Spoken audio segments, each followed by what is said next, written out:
स्वागत करती हूँ डॉक्टर अंजना सिंह सेंगर जी का।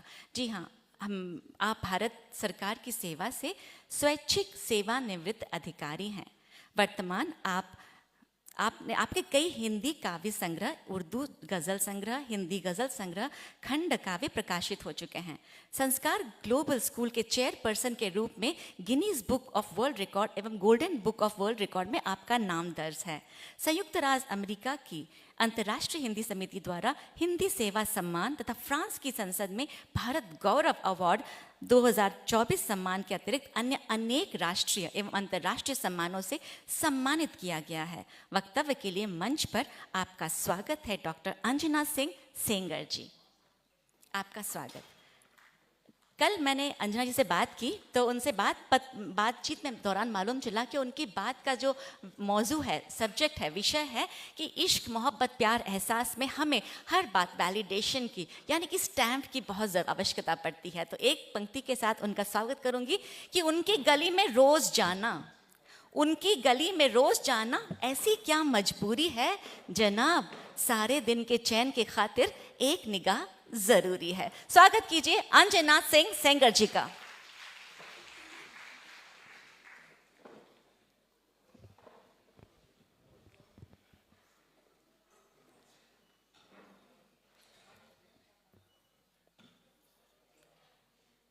आदरणीय विश्व हिंदी सचिवालय की महासचिव आदरणीय माधुरी रामधारी जी, उप महासचिव आदरणीय शुभंकर मिश्र जी, इस सदन में उपस्थित समस्त हिंदी प्रेमियों और श्रोताओं को मेरा सादर नमस्कार। आज मैं जिस विषय पर अपने विचार प्रस्तुत करने जा रही हूँ वह है हिंदी गज़ल लेखन। हिंदी गज़ल लेखन केवल एक साहित्यिक विधा नहीं, बल्कि यह भावों की भाषा, हृदय की अनुभूति और समाज का प्रतिबिंब है।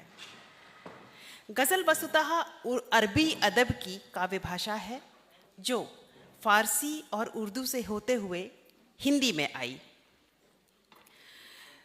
गज़ल का शाब्दिक अर्थ अगर उसकी बात करें हम तो इसका अर्थ है कि औरतों से वार्तालाप करना, और अगर व्यापक अर्थ में इसके बारे में कहें तो गज़ल का अर्थ होता है कि प्रेमिका से बातचीत करना। और लेकिन जो फिराक गोरखपुरी साहब हैं, उन्होंने गज़ल का एक जो व्यापक अर्थ समझाते हुए कहा है कि जिस हिरन की नाभि में कस्तूरी का वास होता है उसे गज़ाला कहते हैं, और शिकारी के भय से वह हिरन जब उसके कंठ से एक दर्द भरी चीख निकलती है तो उसे शायरों ने गज़ल नाम दिया है। तो इसी को मतलब कहने का आशय यह है कि जब कोई कवि या शायर असहाय वेदना से व्यथित होकर कोई काव्य की रचना करता है तो उसे गज़ल कहते हैं। लेकिन यह गज़ल जो है अपनी सुनिश्चित बहर, मात्राओं और कुछ व्याकरण को लिए हुए होती है। गज़ल कुछ स्वतंत्र शेरों से बनती है जिसमें रदीफ, काफिया के अनुशासन और बहर की लयबद्धता निहित होती है। गज़ल के बारे में जानने के लिए इसके कुछ चरणों को समझना आवश्यक होता है, जैसे शेर, बहर, मिसरा, रदीफ, काफिया, मतला, मक्ता आदि। लेकिन सबसे पहले यह जानना आवश्यक है कि गज़ल लिखने की नहीं बल्कि कहने की चीज़ है। यानी कि जब हम गज़ल की रचना करते हैं या कोई भी गज़ल की रचना करता है तो वो ये कभी नहीं कहेगा कि मैंने गज़ल लिखी या मैंने शेर लिखा। वो ये कहेगा कि मैंने गज़ल कही, क्योंकि गज़ल कहने और सुनने की चीज़ है। अब बात करते हैं कि गज़ल के जो कुछ चरण हैं, जैसे कि मिसरा। मिसरा क्या होता है? अक्सर आप लोगों ने सुना होगा कि मिसरा पेश करते हैं, तो मिसरा का अर्थ है पंक्ति। गज़ल में लिखी जाने वाली हर पंक्ति मिसरा कहलाती है, और दो पंक्तियों को सुनिश्चित बहर के माध्यम से जब व्यक्त किया जाता है तो वो शेर होता है। और शेर जो होता है उसमें दोहों की तरह अपनी संपूर्ण बात कहने की क्षमता होती है। एक गज़ल जो है कुछ शेरों के समूह को कहा जाता है, जिसमें 5 से लेकर 25 या उससे भी अधिक तक शेर हो सकते हैं। और अब बात करते हैं कि बहर क्या होती है। तो गज़ल के लिए मीटर या स्केल को संदर्भित करती है बहर। गज़ल के लिए मुख्य 32 बहरें मानी जाती हैं, लेकिन ज़्यादातर 18 या 22 तक बहर ही लोग सामान्यतः प्रयोग करते हैं। मतला किसको कहते हैं सुनिएगा, कि बहुत बार आप लोगों ने सुना होगा कि मतला पेश करते हैं। तो मतला क्या होता है कि जो गज़ल का पहला शेर होता है वो मतला कहलाता है, जिसमें दोनों ही पंक्तियों में रदीफ और काफिया होता है, और जो आखिरी शेर होता है वो मक्ता होता है। तो फिर इसी तरह जो है हम रदीफ क्या है, रदीफ और काफिया, काफिया है तुकांत, और रदीफ क्या होता है, समांत। समांत पद जो होता है, जो अंत में, काफिया के अंत में जोड़ा जाता है, जिसका जोड़ना निश्चित रूप से अनिवार्य होता है। एक उदाहरण के रूप में देखिएगा कि जैसे चले भी आइए मिलकर जनाब ढूंढेंगे, कई सवाल हैं जिनके जवाब ढूंढेंगे, ये हो गया मतला। अब आते हैं शेर पे। शेर है कि लिखी है जिसमें मोहब्बत की दास्तां हमदम, लिखी है जिसमें मोहब्बत की दास्तां हमदम, किसी दराज में हम वो किताब ढूंढेंगे। तो इसमें देखिए जनाब, जवाब, किताब, ये हो गया काफिया यानी तुकांत, और ढूंढेंगे हो गया पदांत, जिसे काफिया के बाद आना अनिवार्य होता है। अब आते हैं कि जो मक्ता, मक्ता क्या है, मक्ता इसमें कवि या शायर का उपनाम या जो पेन नेम होता है या जिसको कहते हैं साहित्यिक नाम, वो आना अनिवार्य होता है। जैसे एक उदाहरण लेते हैं इसी गज़ल से कि ना आजमाओ कभी अंजना अजीज़ों को, पड़ेगा वक्त तो सारे नकाब ढूंढेंगे। बहुत धन्यवाद। तो इसमें जो अंजना शब्द है, अंजना शायर का नाम आ गया।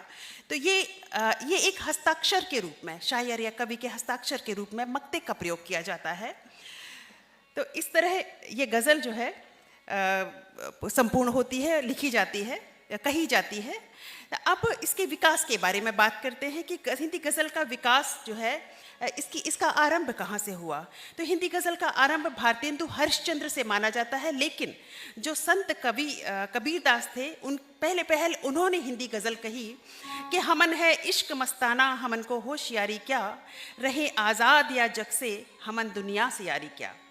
अब इन पंक्तियों में देखिए कि इसमें ये पंक्तियां अद्वैतवाद के मर्म को दर्शाती है, क्योंकि कबीरदास एक निरीश्वरवादी भक्तिकालीन कवि थे। कबीर के पश्चात भारतेंदु हरिश्चंद्र जी ने रसा उपनाम से गज़लें कहीं। यद्यपि उनकी गज़लों का मिजाज हिंदी की लोकधर्मी परंपरा के अनुरूप नहीं था, फिर भी उन्होंने शास्त्रीयता के अनुबंधों का पालन किया। भारतेंदु के पश्चात नाथूराम शंकर शर्मा, गया प्रसाद शुक्ल, राम सनेही, सैयद समीर अली, बलबीर सिंह रंग आदि अनेक विद्वानों ने हिंदी गज़ल को विस्तार देने की कोशिश की, किंतु उनकी कहन जो थी वो उर्दू शैली की थी, क्योंकि और उसकी वजह थी कि तत्कालीन परिस्थितियां उस तरह की थीं। तो कई और अब इसके आरंभ के बारे में बात करें तो कई साहित्यकार त्रिलोचन शास्त्री जी से भी गज़ल की शुरुआत उन्होंने मानी है। एक उनकी गज़ल का एक अंश सुनिएगा कि मेरा दिल वो दिल है जो हारा नहीं है, कहीं तिनके का भी सहारा नहीं है, जो मौजों को देखा तो दिल ही न माना, ये मालूम था यह किनारा नहीं है। बाद में दुष्यंत हैं, शमशेर बहादुर सिंह हैं, इन लोगों ने हिंदी गज़ल परंपरा को आगे बढ़ाया। ख़ास तौर से हिंदी गज़ल परंपरा में जो एक क्रांतिकारी परिवर्तन आया वो 20वीं शताब्दी में दुष्यंत के समय से आया।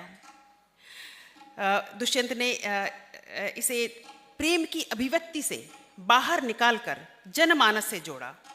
उन्होंने सिर्फ प्रेम की अभिव्यक्ति तक सीमित न रखकर इसे सामाजिक और राजनीतिक सरोकारों का माध्यम बनाया। उनकी कुछ पंक्तियां सुनिएगा कि कहाँ तो तय था चरागा हर एक घर के लिए, कहाँ चराग मयस्सर नहीं शहर के लिए, कैसे आकाश में सुराख नहीं हो सकता, एक पत्थर तो तबीयत से उछालो यारो।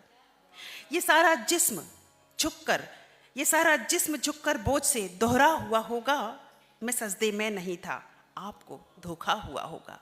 तो ये पंक्तियां देखिए दुष्यंत जी ने कितने इन पंक्तियों के माध्यम से समाज से जोड़ा जनता को, और इसके अलावा उन्होंने जो है लोक भाषा का प्रयोग किया। एक अंश सुनिएगा कि लपट आने लगी है अब हवाओं में, ओ सारे और छप्पर फेंक दो तुम भी। ओ सारे और छप्पर ये ग्रामीण अंचलों के शब्द हैं। इसके बाद बहुत सारे कवि आए जिन्होंने गज़लों पर आजमाइश की, जैसे कि गोपाल दास नीरज जी है, शारदा शर्मा, कुंवर बेचैन, बेकल उत्साही, राहत इंदौरी, मुनव्वर राना, वसीम बरेलवी, बशीर बद्र, बहुत सारे ऐसे शायर या कवि आए हैं जिन्होंने हिंदी गज़ल को भाषाई सीमाओं से ऊपर उठाकर एक सार्वभौमिक काव्य रूप में परिवर्तित कर दिया। जहाँ हमने लोहे को गलाकर जो खिलौने ढाले, उनको हथियार बनाने पे तुली है दुनिया, कुंवर बेचैन जी ने इन पंक्तियों से समाज का चित्रण किया। वहीं मुनव्वर राणा जी ने अपनी गज़लों की नायिका अपनी माँ को बनाया। माँ ने बांधे हैं मुझे तरक्की के कई धागे, कोई और नहीं मुझे सिर्फ मेरी माँ याद आती है। मैंने रोते हुए पोंछे थे किसी दिन आंसू, मुद्दतों माँ ने नहीं धोया दुपट्टा अपना। उन्होंने यहाँ तक कह दिया कि अगर गज़ल का अर्थ प्रेमिका से बातें करना है तो हाँ, मेरी माँ मेरी प्रेमिका है। तो इस तरह उन्होंने माँ पर गज़लें कहीं। आज के समय में अब आप जैसे कि देख रहे हैं कि सोशल मीडिया आ गया है या और बहुत सारे माध्यम हैं जहां लोग गज़लों को कहना और सुनना पसंद करते हैं। अगर उद्धरणों के बीच में देखिए तो लोगों को गज़ल के रूप में या शेर को जो है उद्धरण के रूप में प्रस्तुत करना बहुत ही रुचिकर लगता है और बहुत ही हृदय स्पर्शी लगता है। आज के समय में हिंदी का स्वरूप और व्यापक हो चुका है। हिंदी गज़ल आज मंचों, पुस्तकों और सोशल मीडिया के माध्यम से न केवल गांव, शहर बल्कि वैश्विक हिंदी समाज से भी अपनी छवि बना रही है। इसमें अब प्रेम, विरह और अकेलेपन के साथ ही नारी सशक्तिकरण, राजनीतिक और सामाजिक विसंगतियों जैसे विषय भी समाहित हो रहे हैं। आज जब हम हिंदी गज़ल की यात्रा को देखते हैं तो यह स्पष्ट होता है कि यह एक साहित्यिक धारा नहीं बल्कि संवेदनाओं का समंदर है जो आने वाले समय में और विस्तृत होगा। और अंत में मैं भारत से चलकर भारत प्रेमियों के बीच में आई हूँ और गीत गज़ल के इस महा आयोजन में सभी को अपनी 2 पंक्तियों से शुभकामनाएं देना चाहती हूँ। सुनेगा कि महक गीतों की गज़लों की भजन की है फ़ज़ाओं में, महक गीतों की गज़लों की भजन की है फ़ज़ाओं में, अदब साहित्य संस्कृति का इसे गुलदान कहते हैं। जहाँ हर धर्म, भाषा, जाति को सम्मान मिलता है, मोहब्बत के उसी गुलशन को हिंदुस्तान कहते हैं। आप सभी का प्रेरक स्नेह देने के लिए हार्दिक धन्यवाद। जय हिंद, जय हिंदी, जय मॉरिशस। अनूठा, अविस्मरणीय